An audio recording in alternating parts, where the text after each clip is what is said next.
우리가 성경 읽기를 연초되면 하겠다고 각오를 하고 벌써 이제 다 잊어버리신 지 오래되셨을 텐데, 성경을 읽다 보면 어떤 장은 참 은혜롭기도 하고 눈물을 흘리기도 하지만, 솔직히 이런 건 제가 볼 때 10%고요. 나머지 90%는 맹숭맹숭 무슨 말인지 모르고 성경 읽을 때가 훨씬 많습니다. 그러면 장수 떼기가 쉽지 않습니다. 제 아내도 요즘 보니까 그 몇 분들하고 같이 이렇게 성경 읽기를 하시더라고요. 보니까 서로 안 믿어요. 그래서 이제 그 읽은 걸 녹음해가지고 파일로 올리는 겁니다. 꼭 언제 하느냐? 아침에 하지 않습니다. 갑자기 이렇게 얘기합니다. 아, 맞다. 그러고는 카톡이 올리기 시작하면 이제 그제서부터 이제 서로 이제 막 올리고 이제 이렇게 하는 겁니다. 성경 석 장 읽는 게 쉽지 않습니다. 20장 읽는 거 쉽지 않습니다. 근데 여러분, 그래도 우리 속에 마음의 위로는 시편입니다. 시편은 석 장 읽는 거 이거 아주 아주 그냥 뭐 누워 떡 먹기죠. 단 예외가 하나 있습니다. 시편 119편입니다. 여러분, 시편이 그냥 넘어가지 않습니다. 시편 119편이요, 신약 구약 다 합쳐서 제일 긴 장이 바로 시편 119편입니다. 어마무시하게 깁니다. 이런데 보통 보니까 제가 시간을 한번 재봤는데 18분에서 느린 분들은 20분 걸립니다. 이게 보통 일이 아니죠. 여러분, 스쿼트를 한 20분 한다고 생각해 보십시오. 이게 보통 일은 아니죠. 근데 그런 생각이 좀 들지 않으십니까? 이거 누가 정해서 이렇게 시편이 긴가? 이거 중간에 좀 끊어주면 좋을 텐데 왜 이런가? 라고 이제 궁금증이 생깁니다. 그건 여러분, 시편 119편에 가지고 있는 독특한 구조적 특징 속에 그 비밀이 담겨 있습니다. 이 시편 119편, 특별히 이제 구약 성경을 보시면 제가 몇 번 말씀을 드렸는데 특징들이 몇 가지가 있습니다. 히브리 문학에서 이 알파벳, 알렙벳, 김멜 다 이렇게 나오는 이 알파벳이 자음이 22개입니다. 근데 대부분 다 보면 이 아크로스틱이라고 해서 그 알파벳의 순서대로 첫 번째 단어를 씁니다. 그렇게 돼 가는데요, 이 왜 기냐? 22개의 자음이라 그랬죠. 거기다가 각 첫 번째 연, 한 연이 8절로 되어 있습니다. 그러니까 22 곱하기 8하면 176이 됩니다. 여러분, 꼭 계산 안 해도 됩니다. 여러분, 제가 알려드릴 테니까 지금 앉아가지고 가만히 있어보자 이럴 필요는 없으시고요. 176편이 됩니다. 그러니까 엄청 깁니다. 그 구조를 모르면 재미없고 답답한데 그 내용의 요지가 무엇인지를 아는 게 되게 중요합니다. 정형시죠. 그러면 우리 또 질문하게 됩니다. 왜 이렇게 구조를 만들었을까? 여러 가지 학설이 있고 여러 가지 논문들이 많습니다만은, 제가 좀 추정하기로는, 제가 동의하는 바로는 어떤 내용이냐? 성경이 문자화 되기 전에 훨씬 더 긴 세월이 있었겠죠. 문자화되는 시절까지. 그러면 대부분의 성경은 어떻게 전달됐을까요? 구전됐을까요? 말로 구전됩니다. 그러면 우리가 쓰는 말이라고 하는 건 휘발성이 금방 날아가 버립니다. 금방 있죠. 엄청 강하죠. 금방 까먹어 버리죠. 근데 노래는 영원합니다. 우리가 어렸을 때 뭐 다른 건 잘 모르겠지만 정확한 워딩은 기억이 안 나고 어렴풋이 기억이 나는 거죠. 그러나 노래는 가사를 가지고 있고 음률을 가지고 있고 그 모든 리듬이 있다 보니까 그게 영원히 갑니다. 그래서 특별히 아크로스틱이라고 하는 이 특징을 가지고 구약 성경을 많이 기록하게 된 경향이 있는 것 같습니다. 또 하나가 있습니다. 시편 176절 중에서 6절 중에서 172개의 시행에서 반복되는 말이 있습니다. 하나님의 법, 하나님의 토라, 하나님의 율법, 하나님의 말씀이라고 하는 단어가 끊임없이 반복이 되고 있습니다. 또 하나의 시편의 특징이 뭔지 아십니까? 성경은 하나님의 감동으로 된 것으로, 이 하나님의 감동이라고 하는 것은 하나님의 성령께서 특별히 저자에게 강림하시고 임재하셔서 그 사람의 인격과 그 사람의 성향과 그 사람의 기질을 사용하셔서 기록하게 하셨습니다. 어쨌든 간에 탑다운이죠. 하나님 말씀하셔서 역사하신 거니까. 시편은 150편 중에서 대부분 다가 하나님이 직접 하신 말씀은 거의 없습니다. 우리가 하나님을 향한 탄식, 경배, 찬양, 슬픔, 좌절, 거기다가 뭐 감격, 그 모든 게 담겨져 있습니다. 여러분, 어쩌면 성경에서 제일 중요한 것 중에 하나가 바로 이 부분입니다. 하나님은 하나님 말씀뿐만 아니라 우리의 신음소리도, 우리의 좌절도, 우리의 기쁨도, 우리의 환희도, 우리의 두려움도 하나님께서 이 성경 안에 담아두셨다는 겁니다. 그러니 우리 성도들이 살아가면서 때로는 힘들고 어려운 그 한숨 소리도 하나님은 기뻐 받으시고 기억하시고 역사하신다는 것이죠. 그런 의미로 볼 때 이 시편이라고 하는 것은 우리의 노래이고 우리의 고백이고 우리의 찬송이 되는 것입니다. 먼저 1절 2절 한번 보시죠. 시편 119편 1절 2절 두 절의 말씀을 함께 읽도록 하겠습니다. 같이 한번 읽어보시죠. 이가 완전하여 여호와 율법을 따라 행하는 자들은 복이 있으며 여호와의 증거들을 지키고 전심으로 여호와를 구하는 자는 복이 있도다. 자, 한글은 주어가 먼저 나오죠. 근데 히브리어는 동사가 먼저 나옵니다. 동사에 주목을 해야 됩니다. 1절에 히브리어로는 이렇게 되어 있습니다. 행복하도다. 2절도 똑같이 시작합니다. 감탄사, 행복하다.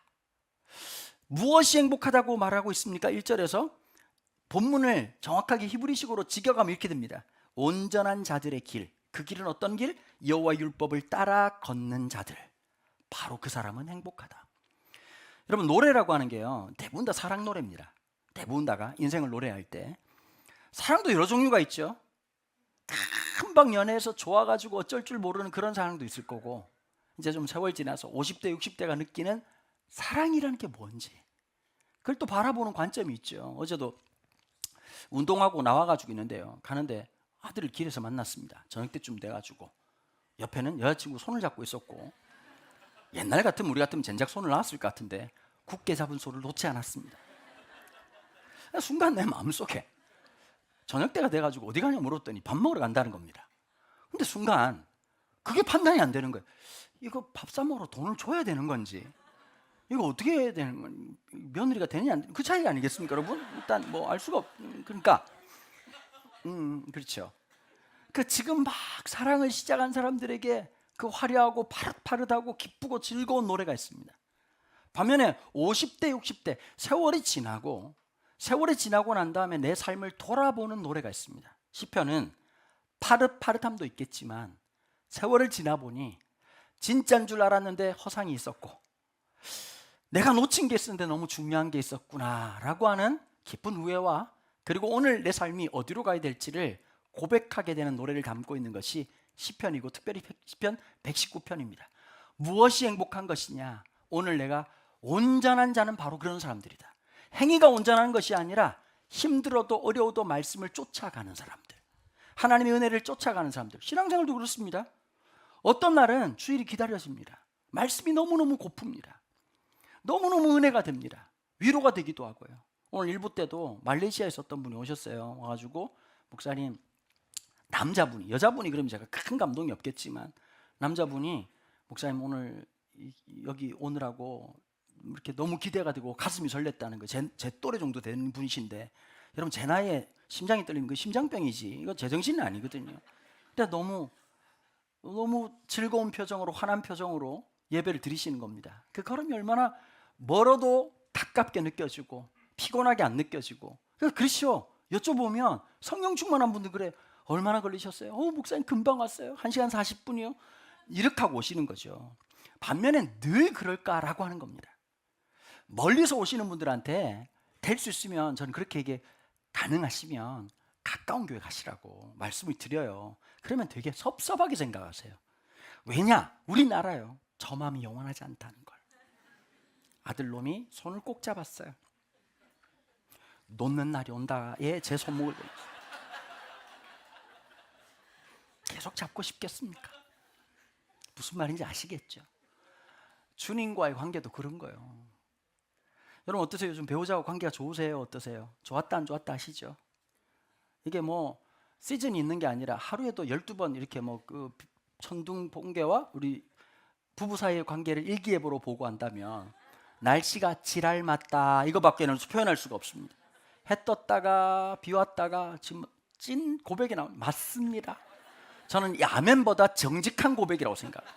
그렇죠. 때로는 너무 좋아요. 너무 행복하기도 하고, 어떤 날은 이런 날도 있습니다. 내가 미쳤지. 이 사람하고 앞으로 계속 살아야 되는 거야? 신앙생활도 그럴 때가 있거든요. 하나님이 바로 곁에 계시는 것처럼 느껴질 때도 있지만 도무지 이해 안 될 때도 있습니다. 제가 한번 질문해 볼게요. 50대 이상 중에서 나 일주일에 3번씩 운동을 정규직으로 하고 있다. 손 한번 들어보십시오. 손 한번 들어보십시오. 높이 드십시오. 부끄러운 일 아니니까. 얼마나 오래 살겠다고 지금 여러분 진짜. 근데 금방 손 드신 분들이요, 잘은 모르지만 계기가 분명히 있었을 겁니다. 운동이 막 좋아서 하는 분은 거의 없을걸요. 대부분 다가 약봉지 하나 받아오든지 병원에서 이러면 조만간이다 이런 얘기 들었을 때 운동을 하시지. 그러니까 운동이라고 하는 게 그렇습니다. 저도 그렇습니다. 제가 군대 가기 전에요, 제 선배들하고 후배들이 걱정을 엄청나게 했습니다. 제가 개발이었거든요. 축구해보면 금방 알지 않습니까? 그래서 제가 걱정을 하더라고요, 선배들이. 제가 군대 입대하기 전날까지 선배들이 뭘 가르쳐주냐니까 족구를 가르쳐줬습니다. 이거 해야 너 개고생 안 한다. 놀라운 사실은 군대 있을 동안에 한 번도 안 했다는 겁니다, 족구를. 고참들이 안 시켰습니다. 축구하는 걸 보더니 쟤는 저주받은 발이구나. 그럼 저는 참 신기합니다. 전후반 내내 뛰는데 공을 만나본 적이 없습니다. 무슨 말인지 아시겠죠? 운동 꽝입니다. 제가 생긴 거하고 전혀 다르게. 그 다음에 중학교 때 체력장 20점 만점에 17점 받은 놈입니다. 그런 제가 왜 운동을 시작했을까요? 허리 디스크와 부모님이 물려주신 고혈압이라고 하는 큰 선물로 운동을 시작한 겁니다. 어떤 날은 말입니다, 운동이 너무 땡기는 날이 있습니다. 어떤 날이요? 특별히 아내가 어디 가자고 하는 날은 정말 땡깁니다. 처갓집을 가자든지 그런 날은 정말 제가 올림픽 대표 선수가 된 느낌입니다. 근데 어느 날은 때려 죽여도 안 가고 싶은 날도 있습니다. 근데 보십시오, 때려 죽여도 안 가고 싶은 날 저를 설득하는 게 인생 실력입니다. 너 해야 된다. 하기 싫어도 어째도 가면서 막 투덜투덜, 아유 내가 뭐 하려고 왔나. 그러고 있다가 끝나고 샤워하고 나면 기분이 되게 좋죠. 신앙생활도 마찬가지입니다. 기분 따라 예수 믿지 마십시오. 기본 따라 살아가십시오. 영혼의 베이직이 있어야 돼요. 기분 따라 예수 믿으면 엉망진창입니다. 기본이 있어야 됩니다. 내 감정이 때로는 감정이 나를 이끌 때도 있지만 의지가 나를 이끌 때도 있어야 돼요. 때로는 지성이 나를 이끌 때 제일 좋은 건 이 모든 인격이 우리가 주님 앞에 나가도록 도우면 참 좋겠지만 때로는 기능을 못할 때가 있습니다. 여러분, 팔이 좀 아프면 어떻게 하시죠? 치료를 해야죠. 이놈은 팔 못 쓰겠네. 찍어버린 놈 아무도 없습니다. 내 모든 것을 다 사용할 수 있어야 됩니다. 때로는 내 감정도, 내 의지도, 그 다음에 지식도 다 이용해야 되는 것이죠.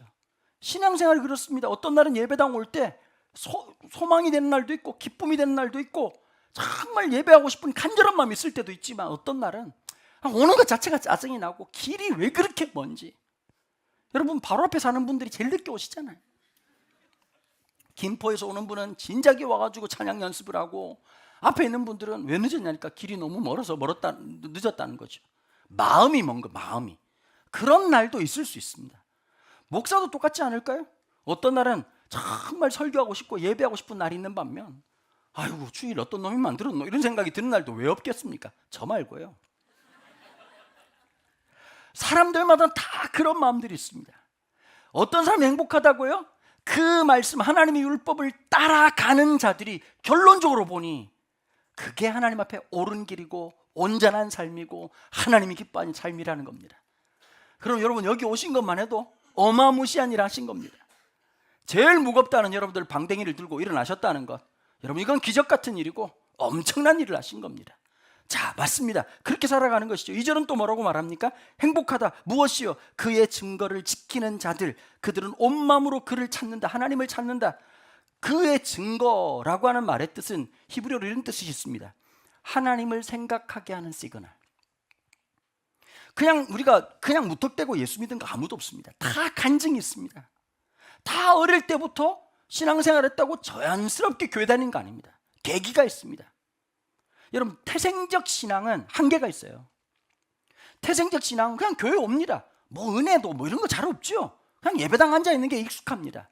혹시 여러분 그게 믿음인 줄 알고 결혼하신 분도 혹시 계시죠? 남편이 몇 대째 신앙, 주로 잘 들으셔야 돼요. 나중에 아들, 딸, 며느리 만날 때, 그 다음에 사위 만날 때 신앙에 간증이 있는지, 아니면 간증은 하나도 없고 아주 간장 같은 소리만 하고 계속 앉아가지고 우리가 뭐 아버지가 장로다, 뭐 몇 대다, 여러분 그런 구라에 속지 마십시오.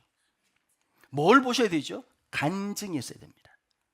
아니, 이번에 제가 이제 영상 하나를 봤는데요, 김미경 원장님 아시죠? 그 강의 잘 하시는 김미경 원장님이, 제가 오랫동안 강의를 좀 봤었는데 김창옥, 김미경 이 두 분이, 그다음 물론 이제 앞으로 이제 새롭게 뜰 강은도까지 이렇게 해가지고 이제 마지막 결론이다. 이거 제가 은퇴하면 제가 해먹을 거기 때문에 두 분이 이제 조만간 이제 죽는 거죠. 이제 근데 김미경 씨를 볼 때마다 또 때로는 김창옥 씨를 볼 때마다 조금 마음에 불편한 게 있었어요. 저는 어떤 게 있었냐?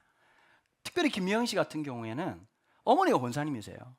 맨날 새벽 기도하는데 조금 자기가 말하는 게 신앙에 대해서 배타적이에요. 싫은 거야. 알 것도 같아. 그런 가정에서 나도 자랐으니까. 근데 맨날 새벽마다 가가지고 막 그러는데 자기 이 결핍을 뭐로 자기 개발. 계속 깨어나고 인식하고 뭐 가만히 있지 말고 막 지혜에서부터 끌어올리고 뭐 이렇게 해가지고 자기를 개발하는 쪽으로 엄청 강조를 했던 거죠. 제 마음속에 늘 그런 마음이 있었습니다. 저걸로 인생이 될까? 자각한다고 변할까? 인식한다고 변할까? 여러분, 내가 왼손잡이가 아니라 오른손잡이입니다. 그러면 물건을 잡을 때 무의식적으로 오른손으로 잡죠?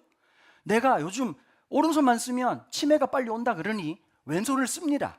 의식적으로요. 근데 계속 24시간 깨 있을 수 있나요? 안 됩니다. 인간이 의지를 아무리 발현하고 중간중간에 아무리 멋진 글귀를 붙여놓는다고 해서 오른손잡이가 왼손잡이 되는 거 아닙니다. 여자가 남자 되는 거 아닙니다. 내향적인 사람 외향적으로 바뀌는 것도 아닙니다. 사람의 모습이라고 하는 건 한계가 있습니다. 자기를 계속 깨우친다고 해도. 여러분, 수많은 철학자들이 인생에 대한 얘기를 합니다. 근데 되게 아쉬운 게 뭔지 아십니까? 분명한 시선이 있습니다. 분명한 깨달음이 있습니다. 변화는 안 됩니다. 철학적 사고방식이 세상을 바뀌지 않습니다. 여러분, 우리가 오랫동안 조선시대 때 유교라고 하는 것이 성리학을 통해 가지고 학문적 유교와 정치적 유교가 함께 통합되어서 성리학이라고 하는 모습 속에서 만들어진 나라가 조선입니다.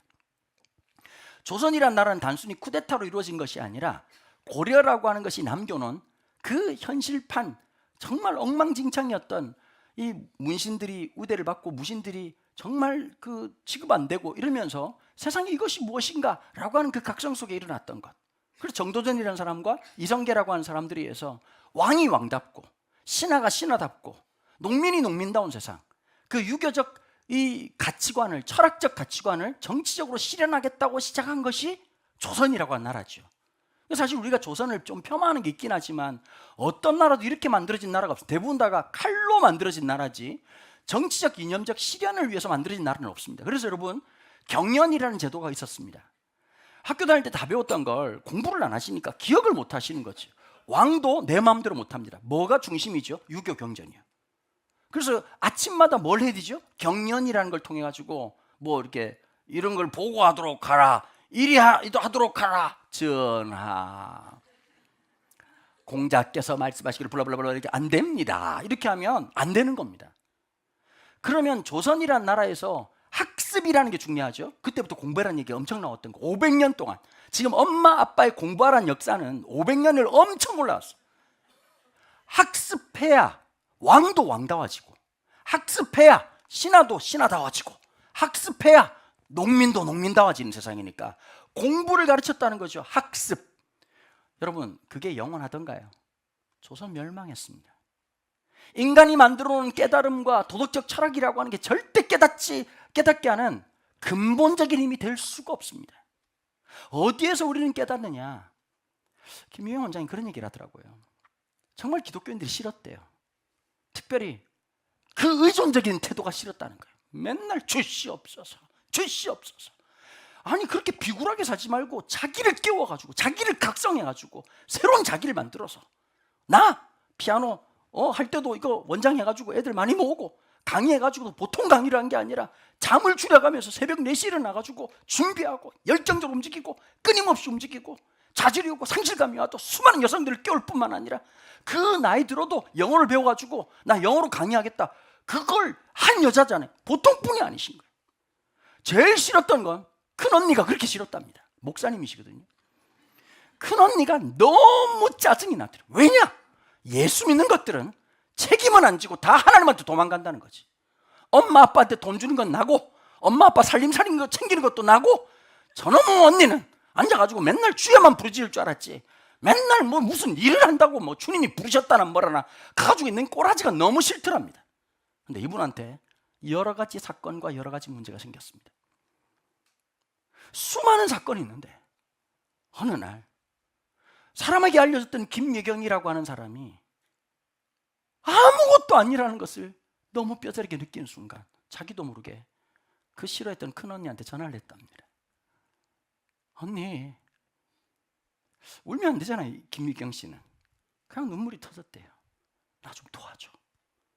대전에 살고 있는 언니가 가만히 있어라, 조금만 있어라.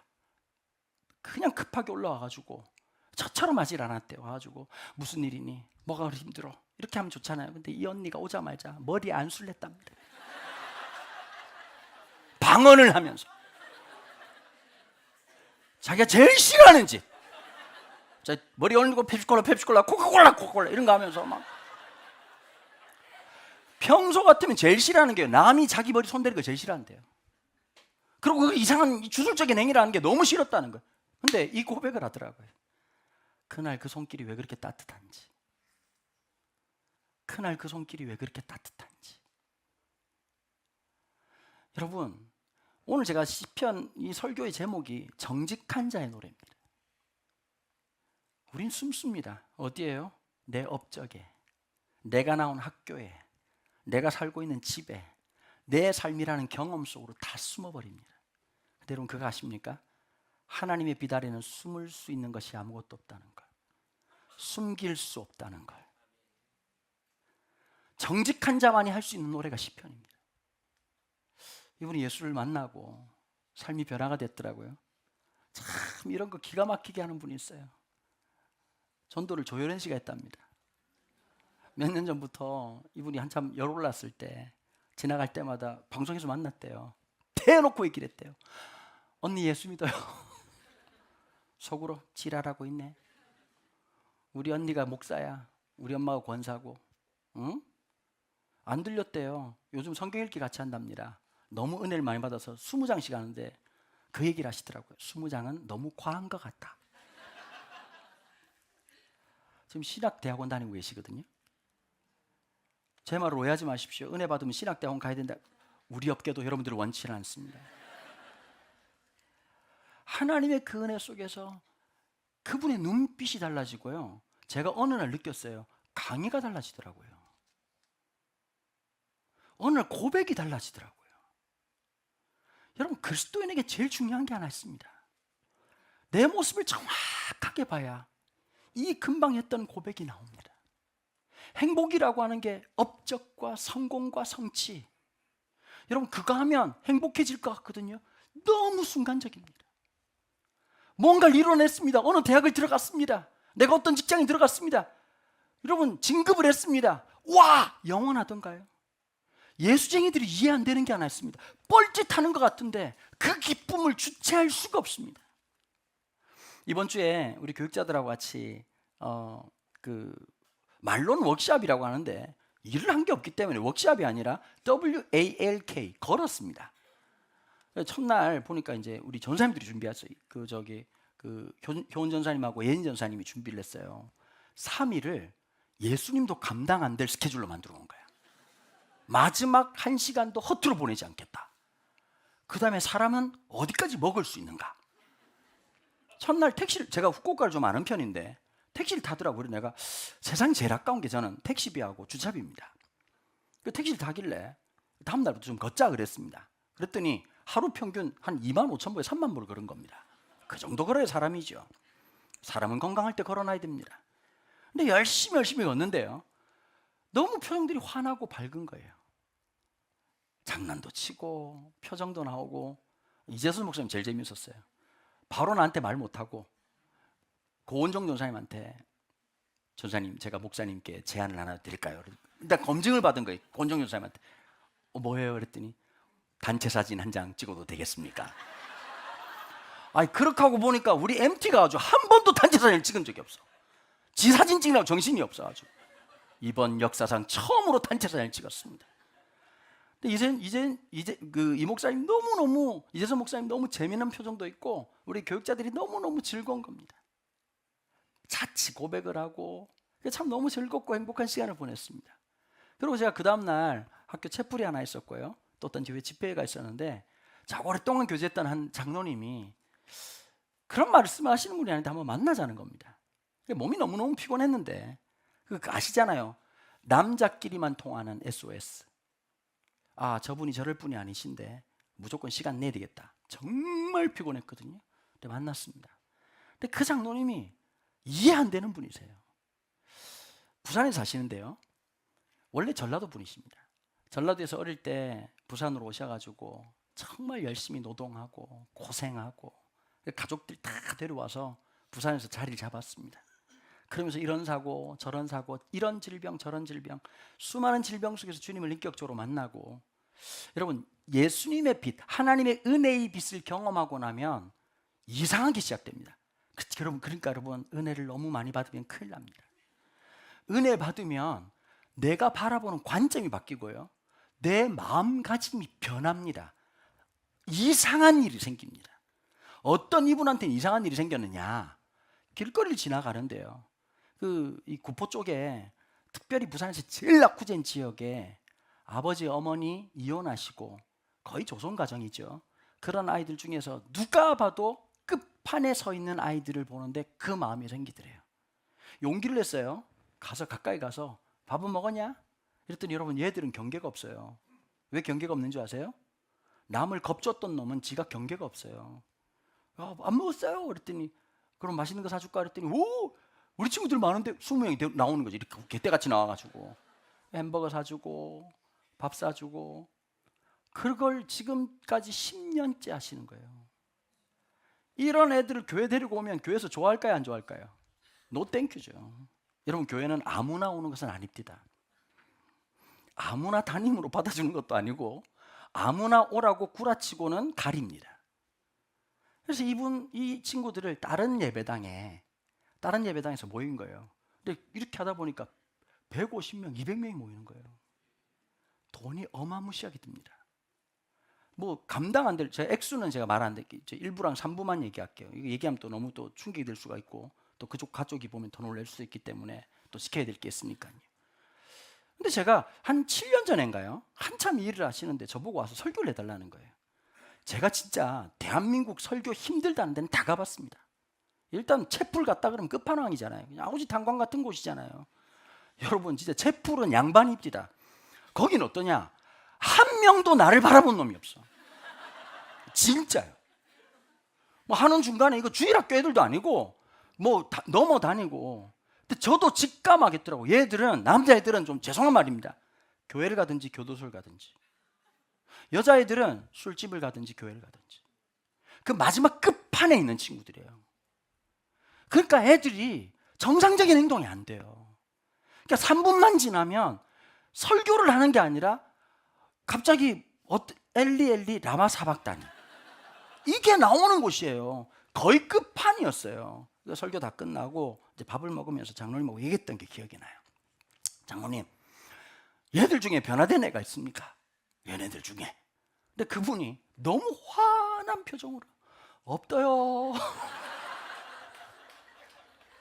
두 번째 질문, 그런데 왜 하십니까? 근데 이분이 더 화난 표정으로 그러게요. 앉아있으면 얘네들이 떠오르고,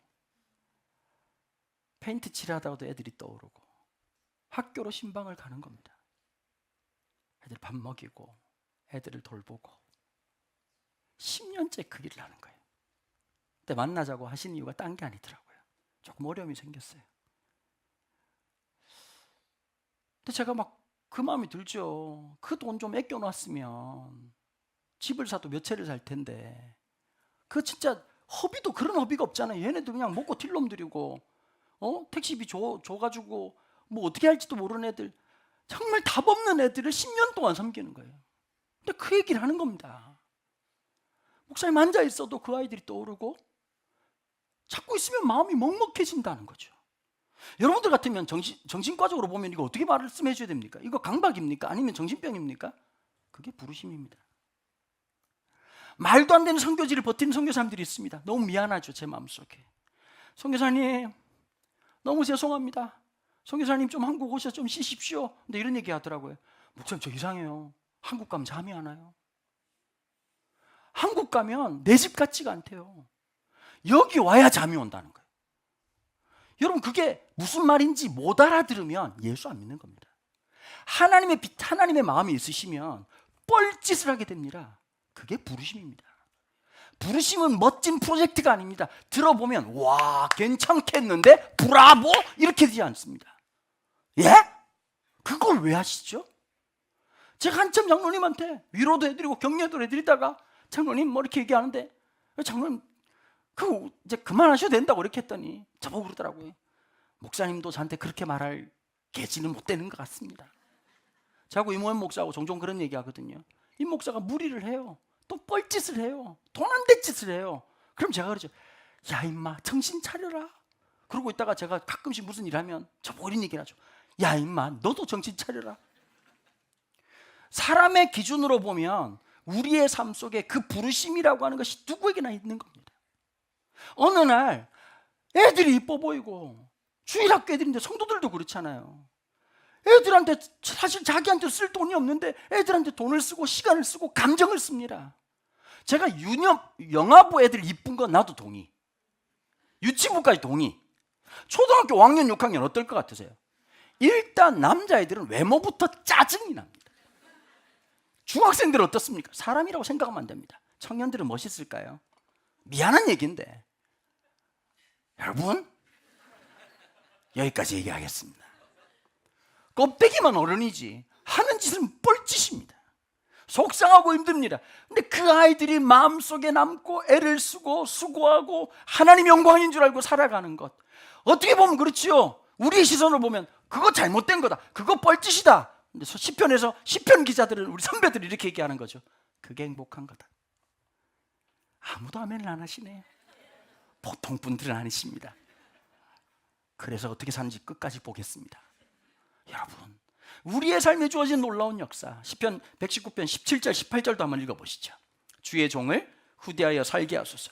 그리하시면 주의 말씀을 지키리다. 내 눈을 열어서 주의 율법에서 놀라운 것을 보게 하소서. 17절 18절에 첫 번째 나오는 동사는 이렇습니다. 하나님 제 마음을 좀 다스려 주십시오. 다루어 주십시오. Get more. 하나님 나를 좀 만져주십시오. 여러분 뭐하다 하도록요? 주의 말씀을 지킬 수 있는 사람으로, 하나님의 부르심을 살아갈 수 있는 사람으로 좀 다스려 주십시오. 좀 만져주십시오. 병든 내 마음을 정직하게. 다윗의 자손 예수여 나를 불쌍히 여기소서 고백했던 그 수많은 나환자들, 소경들, 몸이 연약했던 그 사람들이 정직하게 고백했던 것처럼, 어쩌면 김미경이라는 인물이 아니 누구한테 도와달라고 말할 사람입니까? 도움을 줬던 사람이잖아요. 다른 사람이 삶의 소망을 없던 사람도 그분의 강의를 들으면 열심히 살아야 되겠다, 막 영적인 자연강장제처럼 그 바카스처럼 바짝바짝 뜨게 하는 사람인데, 자기가 그 모습이 무너지는데 누구한테 도움을 못 주겠더라는 거예요. 어떤 책, 어떤 강의를 자기가 못 일으키겠더라는 거죠. 제일 꼴보기 싫었던 언니한테 나 좀 도와줘. 그날 내 삶의 참된 주인 되신 그분을 느끼고 잘 깨달은 게 이것이랍니다. 주인과 종이 뒤바뀌었구나. 하나님이 나의 주어가 되고 내가 그분과 함께 살아가는 삶이 돼야 되는데 자꾸 딴 걸 얘기했구나. 여러분 신앙생활에 제일 위험한 게 뭐냐? 저나 여러분들의 세상 살면서 주인과 종된 관계가 뒤죽박죽 되는 겁니다. 엉망진창이 되는 겁니다. 그 삶의 모습 속에서 우리가 회복돼야 될 것이 얼마나 많습니까? 여러분들 대부분 기도의 제목들을 가만히 살펴보면 하나님이 주인이시라기보다 내가 주인 돼서 판단하는 것일 확률이 훨씬 높습니다. 아이들을 바라보는 관점이나 사건을 해석하는 방식이나 정치를 이해하는 방식이나 그 모든 것이 내가 주인 되다 보니 개판오분전되는 거죠. 하나님이 주인 되셔야 됩니다. 여러분 어쩌면 내가 뭉개졌다라고 생각하는 게 복입니다. 잘 안 되는 게 복입니다. 야, 믿음 좋은 우리 집사님 한 분 계셔. 진짜 그게 복이라니까요. 제일 무서운 게 뭔지 아세요? 성경에서 보면 육입니다. 내버려 두는 겁니다. 날 잡은 돼지는 건드리지 않습니다. 재밌는 얘기도 못 알아들으시고. 하나님이 제일 무서운 건 안 건드리는 겁니다. 건드리는 게 복입니다. 맞는 게 복입니다. 혼나는 게 복입니다. 여러분 문제는 뭔지 아십니까? 혼나면 정신을 차려야죠. 뭐가 문제인지를 알아야죠. 그리스도인의 삶의 기쁨이라고 하는 것은 기뻐서 기쁜 게 아닙니다. 때로는 갈등도 있고 두려움도 있고 처절한 호소도 있고 좌절도 있죠. 시편 119편에 다 담겨 있습니다. 기쁠 때만 있는 게 아닙니다. 신앙생활할 때 지칠 때도 있습니다. 안 될 때도 있습니다. 그러니까 말하죠. 하나님 좀 다루어 주십시오. 제 마음을. 18절은 열어주십시오. 나의 눈을 내가 볼 수 있게. 무엇을요? 당신의 말씀을, 당신의 마음을, 당신의 율법을 볼 수 있도록. 지금 여러분 잠긴 분들이 계실 수 있죠. 목사라고 늘 열려있고 늘 마음이 좋겠습니까? 공동체가 그래서 필요한 겁니다. 구원의 속성은 개인적 구원이 아니라 공동체적 구원입니다. 함께 어우러져서 우리가 그 구원의 기쁨을 맛보는 겁니다. 나 혼자 신앙생활 제일 위험합니다. 기분 따라가는 거죠. 여러분 때로는 어떤 분이 은혜에 충만한 분들이 계셔. 그분들의 놀라운 은혜가 우리의 잠들어 있는 영혼을 깨워주기도 하고, 아! 내 영혼의 거울이 돼서 내가 앞을 못 보고 있구나, 내 마음이 딱딱해졌구나, 그러면 기도가 변하는 거죠. 하나님 다루어 주십시오. 열어주십시오. 이 칼 야스퍼스라고 하는 유명한 철학자가 있죠. 이분이 직업이 여러 가지였습니다. 몰라도 아는 척 하셨는데 칼 야스퍼스 전 아니까. 이분이 알려진 건 철학자인데요, 원래 뭘 하신 분이냐? 법학을 전공한 분입니다. 독일 분이시고요. 독일 실존주의 철학에 아주 유명한, 하이데거와 함께 이 실존주의 철학의 거두라고 말할 수 있는 분. 하이데거는 공부합시다. 여러분 우리가 몰라도 이름은 대충 알아야 하이데거하고 야스퍼스 정도는 알아줘야 됩니다. 이게 바로 실존주의 철학을 아주 열었던 중요한 분이신데, 이분이 원래는 법학을 하다가 나중에 의학을 공부합니다. 의사인데요, 정신과 의사였습니다. 그러다가 사람의 정신세계를 공부하다가 철학 쪽으로 가신 분입니다. 보통 여러분 철학하는 사람들 재미가 없잖아요. 근데 이분이 또 로맨티스트야. 유명한 건 야스퍼스의 철학적 이 업적도 엄청나지만 이 사랑 이야기, 아내가 유대인이었습니다. 그래서 나치 치하에서 계속 고난을 당하죠. 근데 철저하게요, 아내를 숨깁니다. 목숨을 걸고 대학 교수도 그만둬 버리고 자기 명광을 다 버리고 아내를 보호하기 위해서 살다가 결국 스위스로 망명을 하고 마지막 바젤에 죽게 되거든요. 69세에. 근데 이분이 했던 말 중에 유명한 말이 있습니다. 한계 상황이란 말입니다. 여러분 인간은 누구나 어디를 살든지 한계 상황을 만납니다. 적개심, 분노, 한계, 죄책감, 이 모든 걸 경험하게 되어 있습니다. 근데 야스퍼스는 여기까지 얘기합니다. 그 한계 상황에서 자기를 인식하고 자기의 철학을 가지고 그 한계 상황을 대처할 때 인간은 성숙하게 된다. 아쉬운 게 이겁니다. 한계 상황은 맞습니다. 그렇죠? 제대로 된 자각이죠. 제대로 봤죠. 솔루션이 제가 볼 때 너무 형편없습니다. 이데올로기로 세상이 영원해지던가요? 사람이 가지고 있는 도덕적 철학으로 영원해지던가요? 관념으로 영원해지던가요? 엄마가 하는 말이 그대로 이루어지면 영원할까요?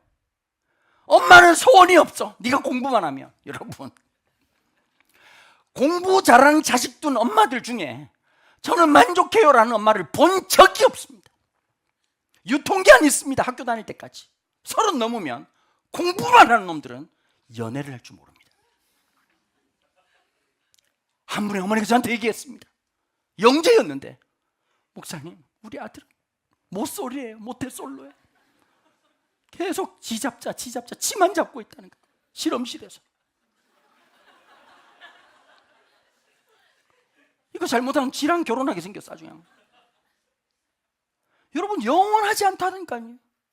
여러분들이 생각하는 그 궁극적인 인생의 열쇠라고 하는 것을 열면 인생이 다 열릴 것 같다고 생각하십니까?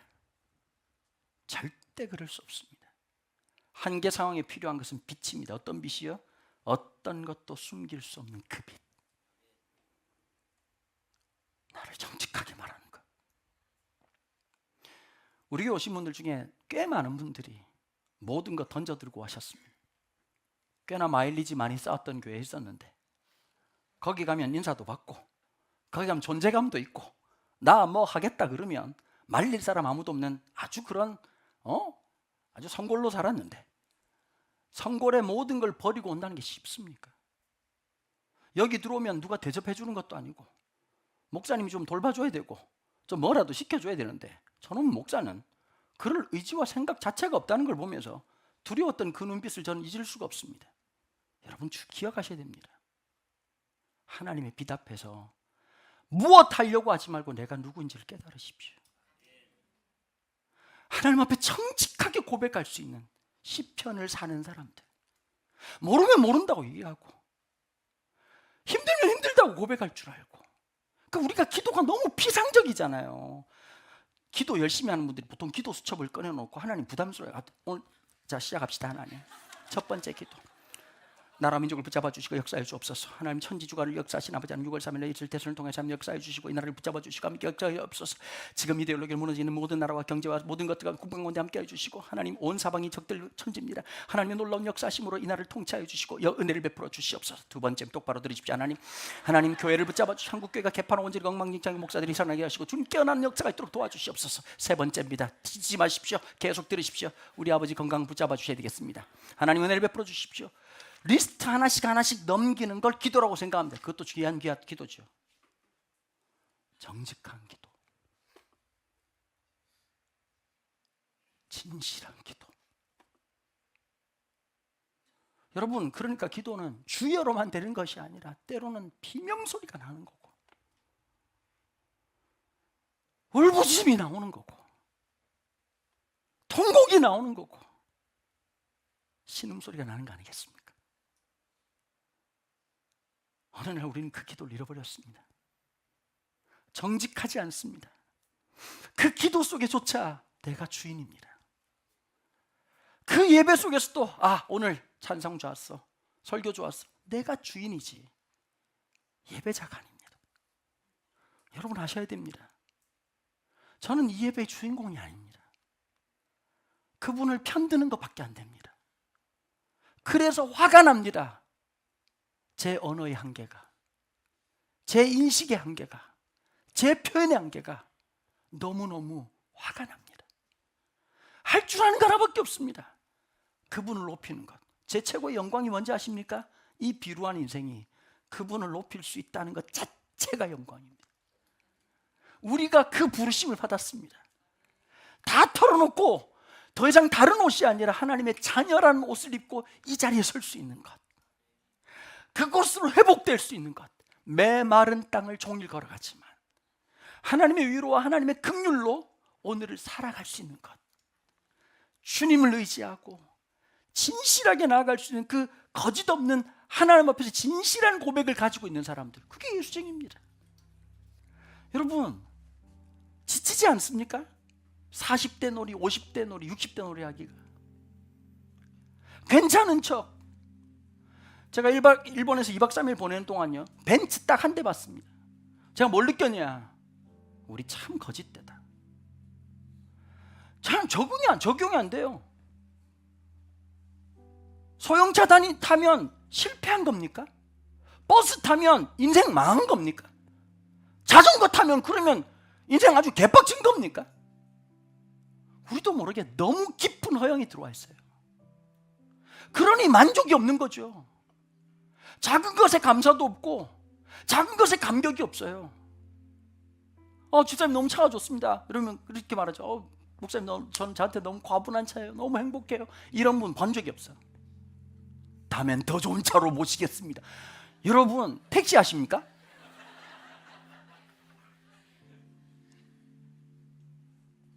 우리한테 그게 너무 소중한 이유가 뭡니까? 어쩌다가 우리가 이 모양이 된 겁니까? 우리는 진실에는 관심이 없고 껍데기만 관심이 있습니다.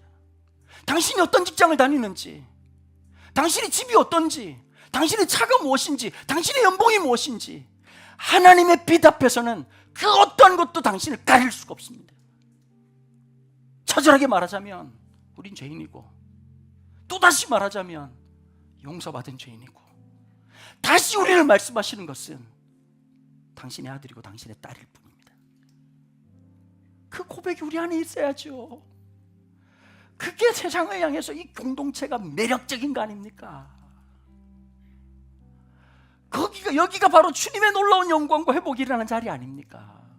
그 하나님의 은혜, 우리 인생을 통해 진정한 주인이신 하나님을 더 깊이 열망하게 되는 거예요.